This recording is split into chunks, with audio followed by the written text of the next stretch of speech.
Hello student, स्वागत है आपका क्लास 11 सब्जेक्ट केमिस्ट्री में। तो एटॉमिक चैप्टर परमाणु संरचना का आज महत्वपूर्ण टॉपिक है हमारा। वो है कक्षा की बोर त्रिज्या, Bohr radius of N orbit. तो पिछले वीडियो में हम बोर के एटॉमिक मॉडल के बारे में पढ़े थे, जो रदरफोर्ड के मॉडल की जो कमियां थी उसको कैसे दूर नील्स बोर ने किया। उसका आज हम गणितीय व्याख्या देखेंगे। जैसे उन्होंने कहा कि इलेक्ट्रॉन जो है निश्चित ऊर्जा वाले कक्षक में वृत्तीय गति करते हैं, तो वहां वे बैलेंस कैसे हैं, कैसे वो घूम रहे हैं, ठीक है, ये सब पर हम चर्चा करेंगे। तो उस क्रम में आज हमारा वीडियो जो है बोर त्रिज्या है, उसके बाद इलेक्ट्रॉन की एनर्जी और वेग के बारे में पढ़ेंगे। तो टोटली ये जो है बोर मॉडल क्या है क्लियर हो जाएगा, ठीक है। तो जैसा कि आप जानते हैं कि अगर बोर त्रिज्या के लिए अगर हम जो मैथमेटिकल स्वरूप या उसका फार्मूला का डेरिवेशन करने वाले हैं, इसका बेसिक जो उदाहरण है हम हाइड्रोजन परमाणु को लेने जा रहे हैं। और हाइड्रोजन परमाणु के बारे में आप जानते हैं कि हाइड्रोजन परमाणु जो है एक इलेक्ट्रॉन वाला परमाणु है और वो नाभिक के चारों ओर घूमते रहता है। तो ध्यान दीजिएगा कि जब इलेक्ट्रॉन हाइड्रोजन का इलेक्ट्रॉन नाभिक के चारों ओर घूमता है, उस स्थिति में उस पर दो बल कार्य करते हैं, ये ध्यान रखिएगा। जिसमें एक होता है अभिकेंद्र बल और एक होता है अपकेंद्र बल होता है। इससे वो क्या रहता है, बैलेंस रहता है। तो आप बोर्ड पर नजरें बनाए रखिए, आपको ये पूरा प्रॉब्लम जो है सॉल्व हो जाएगा। तो देखिएगा, है ना, दो लाइन हम लिख देते हैं तो आपके लिए और सरलता होगा, है ना। तो देखिए, जब आप अगर क्लास 11 के एग्जाम में आता है बोर त्रिज्या, तो वहां पास आप जो उसका इंट्रोडक्शन लिखना है कुछ ऐसा लिख सकते हैं, है ना। हम जानते हैं कि हाइड्रोजन परमाणु हाइड्रोजन परमाणु में एक इलेक्ट्रॉन होता है, ठीक है, होता है। जब यह नाभिक के चारों ओर जब यह नाभिक के चारों ओर वृत्ताकार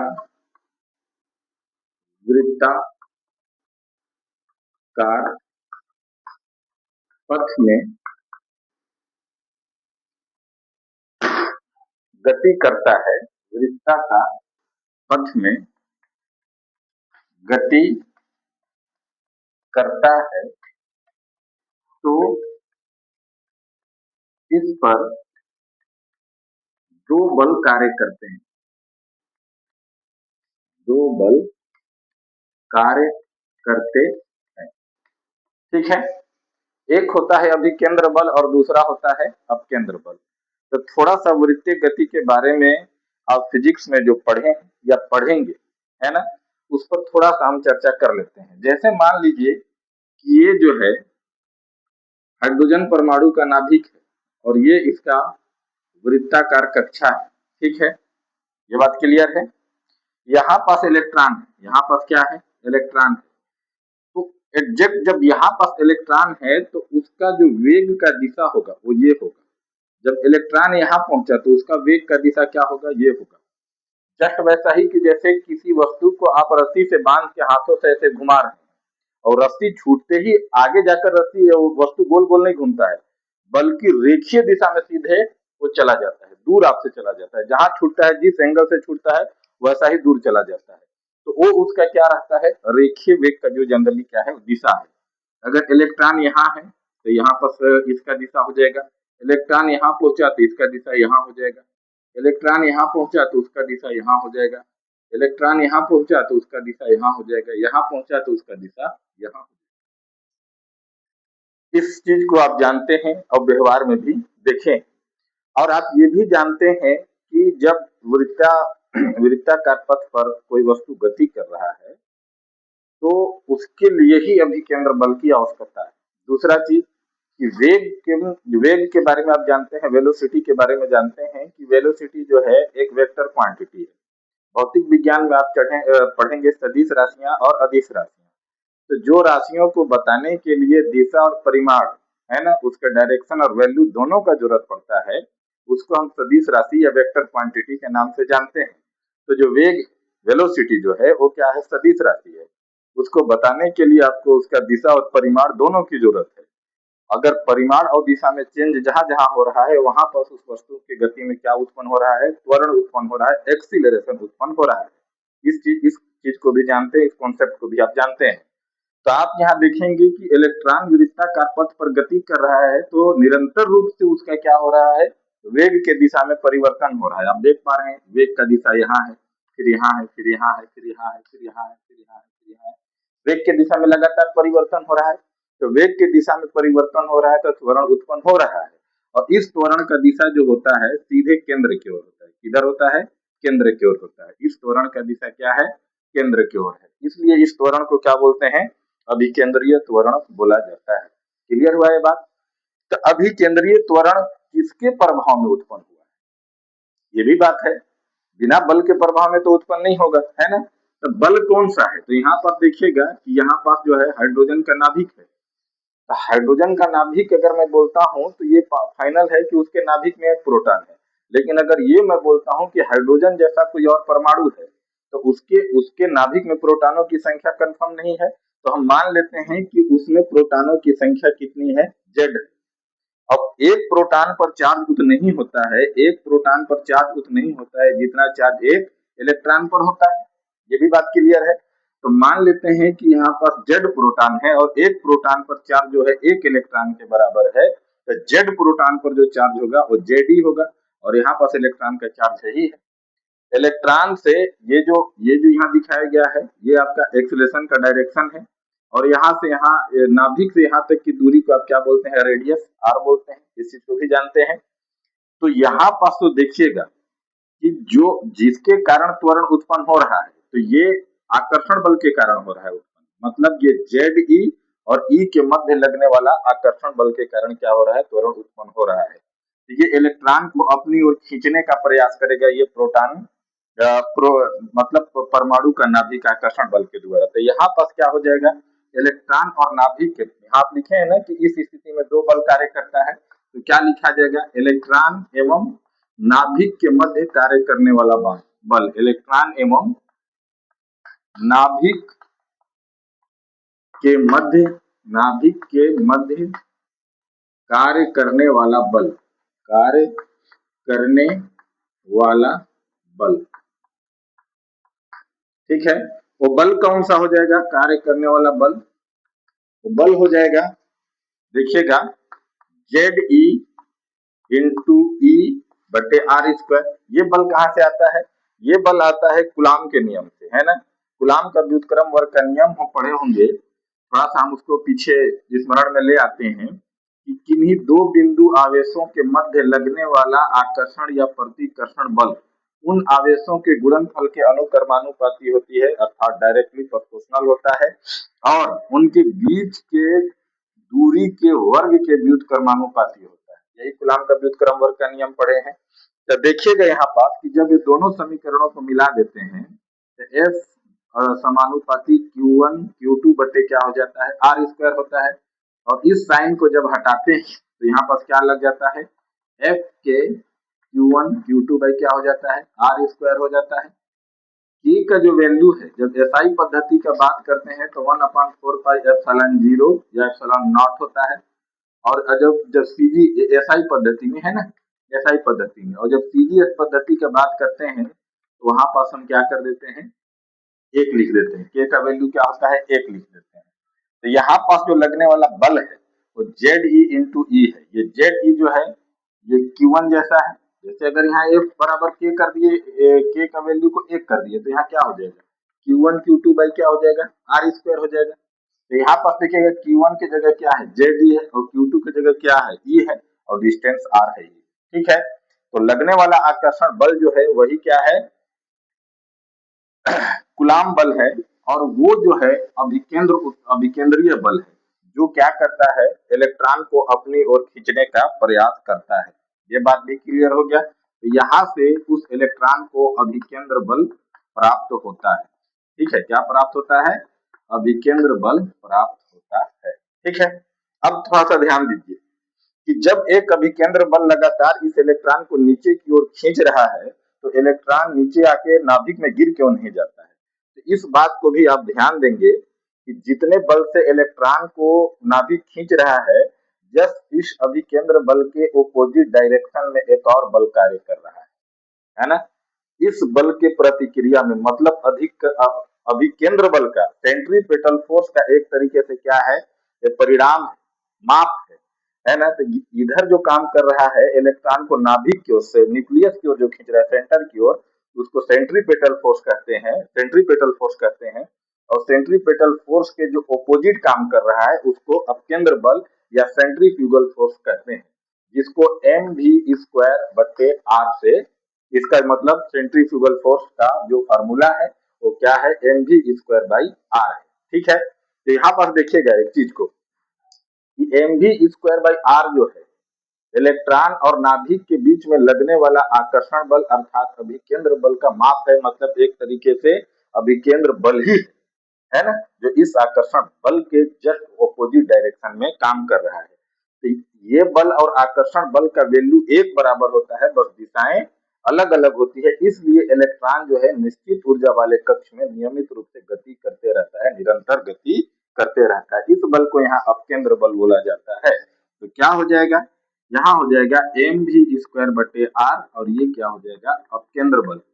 भौतिक विज्ञान को जब आप पढ़ेंगे तो इसको अभिकेंद्र बल के रूप में आप देखेंगे। ठीक है, नॉमिनेट करेंगे है ना। तो अपकेंद्र बल ही जनरली क्या है, अभिकेंद्र बल है। अभिकेंद्र बल के क्या है, परिणाम प्रतिक्रिया में यहाँ पर ये उत्पन्न हुआ है इलेक्ट्रॉन के द्रव्यमान और वेग के कारण। दूसरा चीज ध्यान दीजिए कि यहाँ पर कार्य करने वाला जो वास्तविक बल है एक ही है, वो है आकर्षण बल, उसके प्रतिक्रिया में उत्पन्न हुआ है अपकेंद्र बल।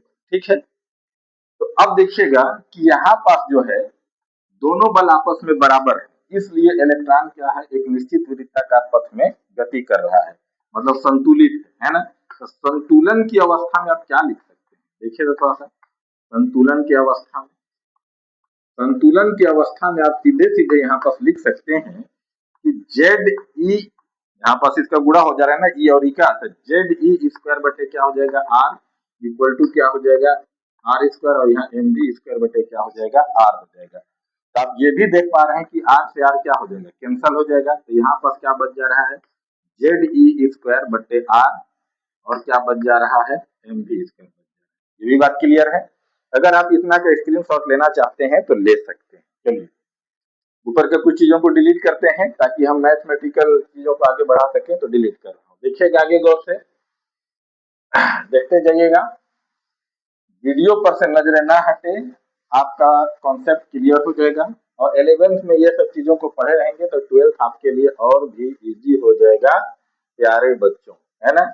और इसके बाद भी कोई प्रॉब्लम है तो कमेंट सेक्शन में जरूर लिखा कीजिए, कॉन्सेप्ट बेस्ड या कैलकुलेशन बेस्ड या कोई भी प्रॉब्लम हो हमारे साथ शेयर कीजिए, उसको पूरा पूरा दूर करने का प्रयास किया जाएगा। ठीक है, अब ध्यान दीजिएगा कि जब हम बोर मॉडल पढ़ रहे थे, तो बोर का एटॉमिक मॉडल पढ़ रहे थे, तो उसमें एक चीज और हम लिखे थे कि किसी भी परमाणु में किसी इलेक्ट्रॉन को किसी कक्षा में घूमने के लिए, वृत्ताकार पथ में गति करने के लिए आवश्यक है कि उसका कोणीय संवेग है ना, एंगुलर मोमेंटम जो है mvr वो किसके बराबर होना चाहिए, nh/2π के, है ना। जहाँ h क्या है, प्लांक नियतांक है, r क्या है, इसकी रेडियस है, v क्या है, इलेक्ट्रॉन का वेग है, m क्या है, इलेक्ट्रॉन का द्रव्यमान। ठीक है ना। तो क्या हो जाएगा, क्योंकि गौर से देखिएगा, क्योंकि mvr इक्वल टू क्या हो जाएगा, nh/2π हो जाएगा ना। इसको लिखने की जरूरत नहीं है ना। और लिखना भी चाहें तो लिख सकते हैं कि जहाँ m इलेक्ट्रॉन का द्रव्यमान है, v वेग है, r कक्षा की त्रिज्या है, h प्लांक नियतांक है, n कक्षा का क्रम है ना। जैसे n क्या है, यहाँ पर पहला कोश है तो n के लिए वैल्यू क्या हो जाएगा, 1, दूसरा बनेगा तो n के लिए वैल्यू क्या हो जाएगा, 2 हो जाएगा, है ना। इसको क्या कर देते हैं, वर्ग कर देते हैं, दोनों पक्षों में वर्ग, दोनों साइड में वर्ग कर देते हैं। तो वर्ग करने पर देखिएगा क्या हो जाएगा, वर्ग करने पर क्या हो जाएगा, m² v² r², यही हो जाएगा। तो इधर भी क्या हो जाएगा एन स्क्वायर एच स्क्वायर और क्या हो जाएगा 2 का स्क्वायर कितना हो जाएगा 4 और ये क्या हो जाएगा पाई स्क्वायर। यहाँ से भी स्क्वायर के वैल्यू को निकालिए तो एम स्क्वायर का गुणा यहाँ हो जाएगा आर स्क्वायर का गुणा यहाँ हो जाएगा तो भी स्क्वायर इक्वल टू क्या हो जाएगा एन स्क्वायर एच स्क्वायर और नीचे जो आएगा वो क्या हो जाएगा एम स्क्वायर आ जाएगा। ये भी बात क्लियर है ना। और क्या आ जाएगा आर स्क्वायर क्रम से लिख देते हैं यहाँ पर हम लिख देते हैं 4 और ये पाई स्क्वायर। अब एम स्क्वायर का गुणा नीचे हो गया और ये आर स्क्वायर का नीचे गुणा हो गया। ये भी बात कंफर्म हो गया। अब देखिएगा यहाँ पास जो है आप गौर से देखिएगा गौर से देखिए Z E square by R M V square और वी स्क्वायर का वैल्यू आप यहाँ है तो इस भी के जगह पूरा इस वैल्यू को हम लिख सकते हैं। तो आगे क्या होने जा रहा है देखिएगा जेड ई स्क्वायर बट्टे आर ठीक है उसके बाद एम वी स्क्वायर और वी स्क्वायर का वैल्यू ये है ये क्या हो गया एन स्क्वायर और क्या हो गया एच स्क्वायर और नीचे है आपका 4 पाई स्क्वायर ठीक है पाई स्क्वायर और क्या है यहाँ पास एम स्क्वायर और क्या है आर स्क्वायर है। यहाँ पास से जो चीजें कट रही है उसको काटते जाइए तो एक एम से एक एम कैंसिल हो जा रहा है एक आर से एक आर कैंसिल हो जा रहा है और कुछ कैंसिल होने लायक चीज दिख रहा है नहीं दिख रहा है। अब यहाँ से आपको आर का वैल्यू निकालना है क्योंकि आपका हेडिंग ही क्या है हेडिंग ही है आपका कक्षा की बोर त्रिज्या Bohr radius of N RB. तो यहाँ से आर को हम निकालते हैं तो निकाल देते हैं ये हम निकाल दिए आर को निकाल दिए तो यहाँ पास क्या रह गया आपका एन स्क्वायर रह गया और क्या रह गया एच स्क्वायर रह गया। नीचे में क्या है आपका नीचे में है आपका 4 पाई स्क्वायर है और क्या है एक एम तो बचा है तो एक एम को बचा दीजिए आर को तो यहाँ ले गए हैं तो जेड ई स्क्वायर जो बचा है वो कहाँ आ जाएगा यहाँ जेड ई ठीक है। अगर बात हम सामान्य परमाणु की बात कर रहे हैं तो जेड ठीक है लेकिन बात अगर हाइड्रोजन परमाणु का बस हो रहा है सिर्फ हाइड्रोजन परमाणु का हो रहा है तो जेड का मान क्या हो जाएगा एक हो जाएगा। जब जेड का मान एक हो जाएगा तो देखिएगा क्या हो जाएगा जेड का मान जब एक हो जाएगा तो जो आपका फार्मूला है कुछ ऐसा आ जाएगा R equal to N square H square by 4 pi square M और जेड का तो वैल्यू एक हो चुका है तो ये हो गया ई स्क्वायर। तो इस फार्मूला के तहत किसी भी बोर कक्षा के त्रिज्या का गणना किया जा सकता है। क्लियर हो गया है बात। अब थोड़ा सा क्या है ना इसके आंकिक वैल्यू की ओर हम बढ़ते हैं तो आंकिक वैल्यू की ओर अगर हम बढ़ते हैं तो देखिएगा क्या हो जाएगा कि चूंकि h क्या है प्लांक नियतांक है आपको मालूम होना चाहिए कि पूरा फार्मूला जो है सीजीएस पद्धति में लिखा गया है तो यहाँ पास हम इसको सीजीएस पद्धति को ही हम चर्चा करेंगे। h प्लांक नियतांक है जिसका मान 6.62 गुणे 10 के घात माइनस 27 अर्ग सेकेंड है इस चीज को भी आप जानते हैं। उसके बाद 4 है पाई है जिसको 22/7 या 3.14 कहते हैं। मास ऑफ इलेक्ट्रॉन इलेक्ट्रॉन का द्रव्यमान तो यहाँ पास 9.1 into 10 to the power minus 28 gram CGS पद्धति में। इलेक्ट्रॉन पर जो चार्ज होता है सीजीएस पद्धति में वो होता है 4.8 गुणे 10 के घात 10 ESV स्टेट कूलम ठीक है ये होता है। इनमें इन मानों को रख दीजिए इन आंकिक मानों को रख दीजिए तो एक और आपके पास मैजिकल फार्मूला आ जाएगा ठीक है। तो यहाँ पास तक आप स्क्रीन शॉट ले लीजिए उसके बाद इसको मिटाते हैं ताकि और भी इसका आंकिक हल कर सके आगे न्यूमेरिक ठीक है। चलिए आगे देखिएगा अनावश्यक चीज को बोर्ड पर से मिटा देते हैं हम काम की चीजों को याद अब रखते हैं ठीक है। देखते जाइएगा गौर से देखते जाइएगा सारे प्रॉब्लम आपके दूर हो जाएंगे इसके बाद कोई प्रॉब्लम नहीं होना है। हाँ तो यहाँ से गौर से देखिएगा बच्चों यहाँ पास है आपका आर यहाँ पास है आपका एन स्क्वायर यहाँ पास है आपका एच स्क्वायर और एच स्क्वायर का मान है 6.62 गुणे 10 के घात माइनस 27 स्क्वायर है तो इसका क्या हो जाएगा स्क्वायर हो जाएगा। ये भी बात क्लियर है। उसके बाद देखिए नीचे आएंगे तो क्या है 4 है उसके बाद क्या है पाई स्क्वायर है पाई का मान 3.14 होता है तो ये स्क्वायर हो गया। उसके बाद एम है आप इलेक्ट्रॉन का द्रव्यमान लिखे हैं 9.1 गुणे माइनस 10 के घात 28 ग्राम।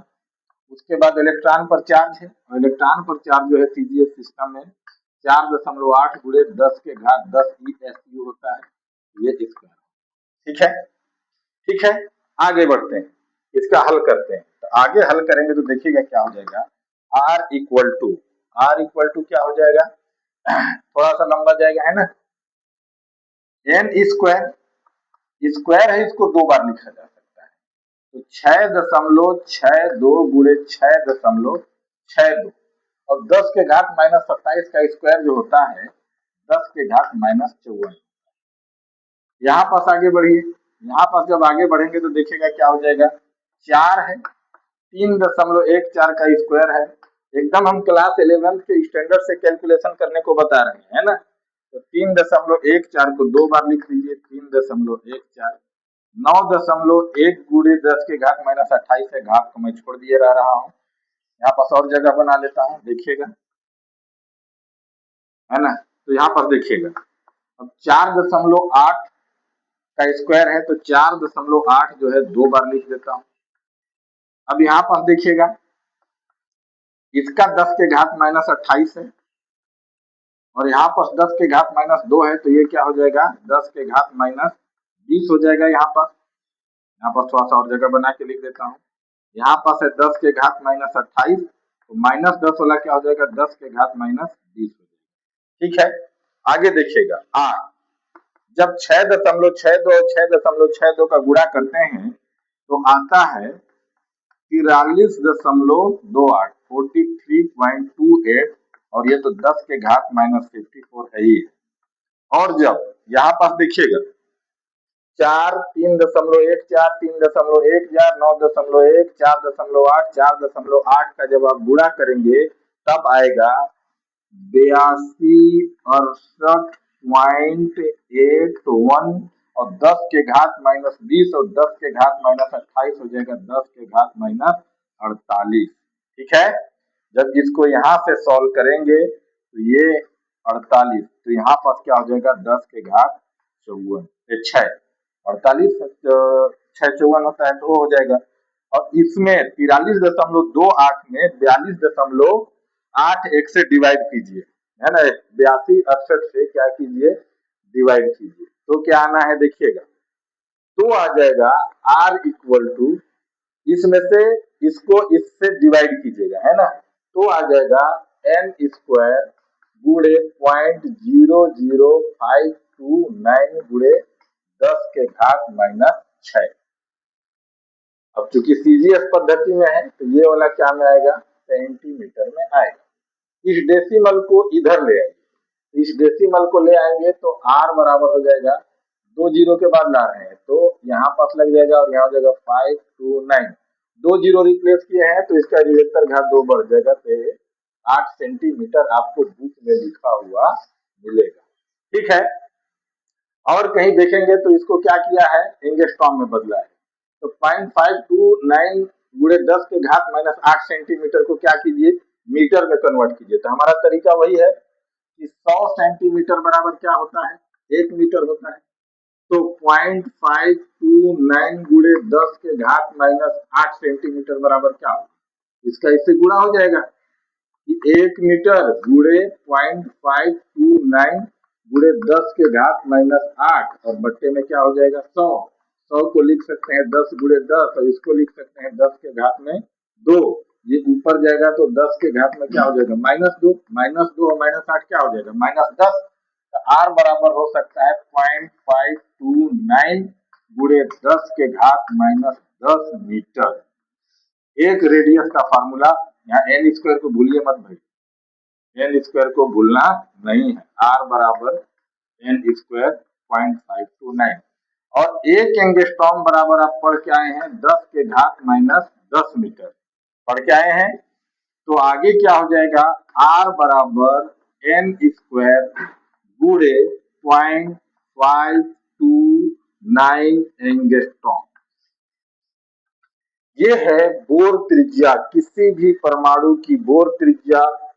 सिर्फ अगर ये पहला कोष है तो यहाँ n का वैल्यू क्या लिखा जाएगा 1, और अगर ये दूसरा कोष का पूछा जा रहा है तो n का वैल्यू क्या लिखा जाएगा 2, तीसरा कोष का पूछा जा रहा है तो n का वैल्यू 3, 8वां कोष का पूछा जा रहा है तो n का वैल्यू 8। इस प्रकार से बोर के ये क्रांतिकारी मॉडल और उनके गणितीय व्याख्या से हम की छोटे परमाणुओं के, हाइड्रोजन जैसे परमाणुओं के जितनी संक्रमण के कारण ऊर्जा अवस्थाएं हैं उनकी उस ऑर्बिट की त्रिज्या को बड़ी आसानी से निकाला जा सकता है। तो लगातार इसके गणितीय कैलकुलेशन को देखिए, फॉर्मूला के डेरिवेशन को देखिए। उसके बाद भी कोई प्रॉब्लम है तो हमारे कमेंट सेक्शन में जरूर लिखिए। और ये वीडियो आपके लिए उपयोगी है तो अंसारी एजुकेशन चैनल को लाइक कीजिए, सब्सक्राइब कीजिए, कमेंट कीजिए। Thank you very much.